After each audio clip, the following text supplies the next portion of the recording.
everybody, my name is Chef Rob. Today we are going to make pumpkin pie scones with a spice glaze on it.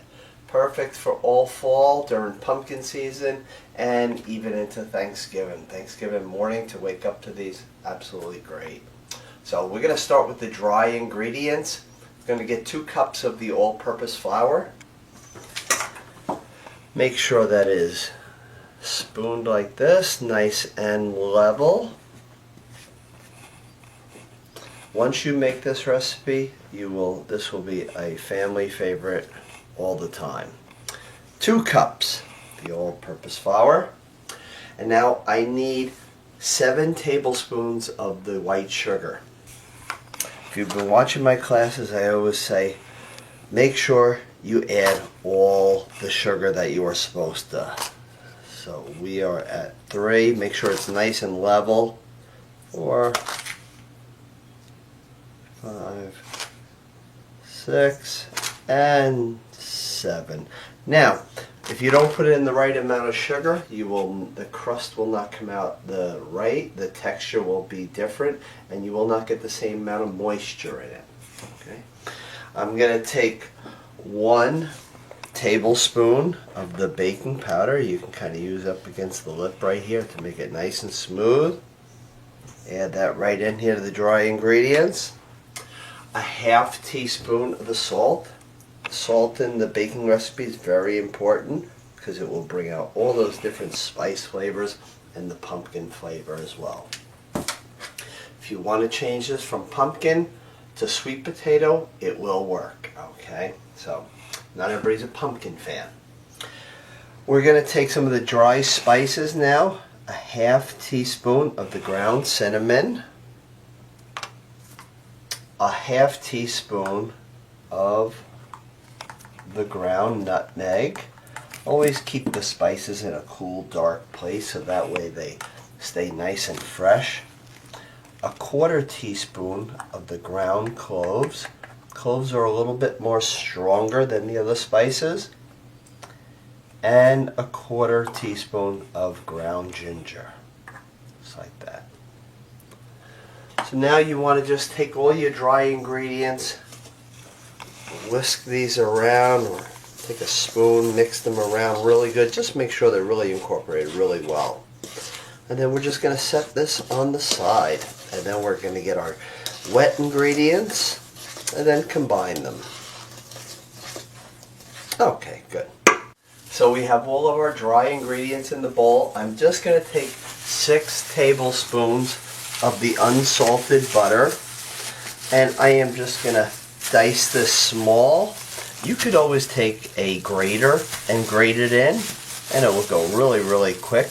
Always make sure when the recipe does say cold butter, you are using cold butter. Okay, if it says melted butter, use melted butter. It is very crucial to your recipe. So we're just going to add this in here. You could put this in a food processor if you want, but if you don't want to take out a food processor just for a couple pulses, you don't have to, okay? You could just kind of get this just till it's nice and crumbly.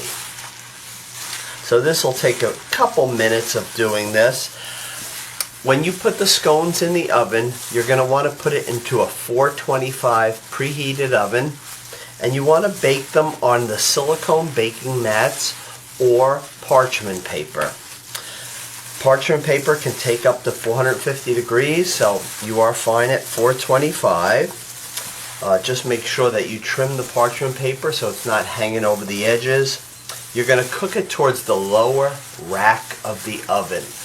And then on the rack above, you're going to take a sheet of aluminum foil and you're just going to kind of tent it over the scones so this way they don't get too brown too quickly, because 425 is a very high temperature, but they will be really well protected with the foil. And remember, 14 to 16 minutes and they are done.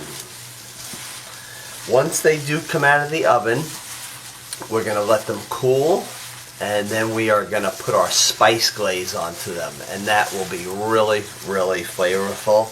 If you don't like it too sweet, you can drizzle as much or as little as you would like. These are going to be scones that you would find in a really good bakery. and they freeze excellent too. Okay, so these clumps of butter are just about out. Again, you can put it in a Cuisinart, but if you don't want to take out a big thing like that, just to wash every single thing, and you got some gloves, just mix it up like this, and then there is nothing left in there. Perfect.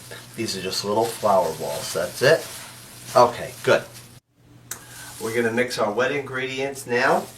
I just need 3 tablespoons of the half and half. Yes, it is really important to have the half and half. So if you don't really use half and half, just buy the smallest one that you can find. And don't buy the fat-free one. It will not work. It will make the batter crumble. And now 1 large egg. Put that right in there. And now a half cup of the pure pumpkin. The pure or the puree, same thing. Just do not get the pumpkin pie filling. It should be nice and solid like this. Pumpkin pie filling is very sweet and thinner. So make sure you have the pure or the puree. We are just going to whisk this really well, just until it's incorporated. So it's not a lot of pumpkin in here, but with all the spices and the half cup of pumpkin, you will get a lot of pumpkin flavor out of it.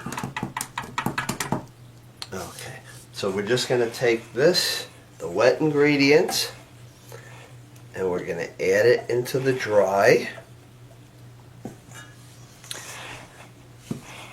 And now we're just going to get it until it's folded in really nicely.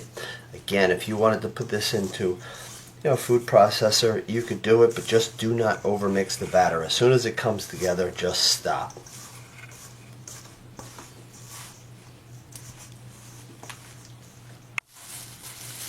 So this batter is nice and incorporated nicely. I'm just going to take a little bit of flour. I am going to dust my cutting board or whatever surface you may be using. You're going to take this pumpkin pie scone batter and put it right onto the flour. If you are using your hands without gloves, you may get a little sticky, but I'm going to show you the way that you should handle this batter. Never go on top right here because it's very sticky right here. Now the bottom has all flour there, so that is not sticky. So what I want to do is toss it again, toss it, roll it in here, and now if you could see, my hands are really clean. I am just going to knead this for a few seconds, and then I am going to form this into a ball, and then we're going to cut it into our scones. Now I'm going to pat down the dough, and with my hand I'm bringing the dough in. So I want it to be nice and level.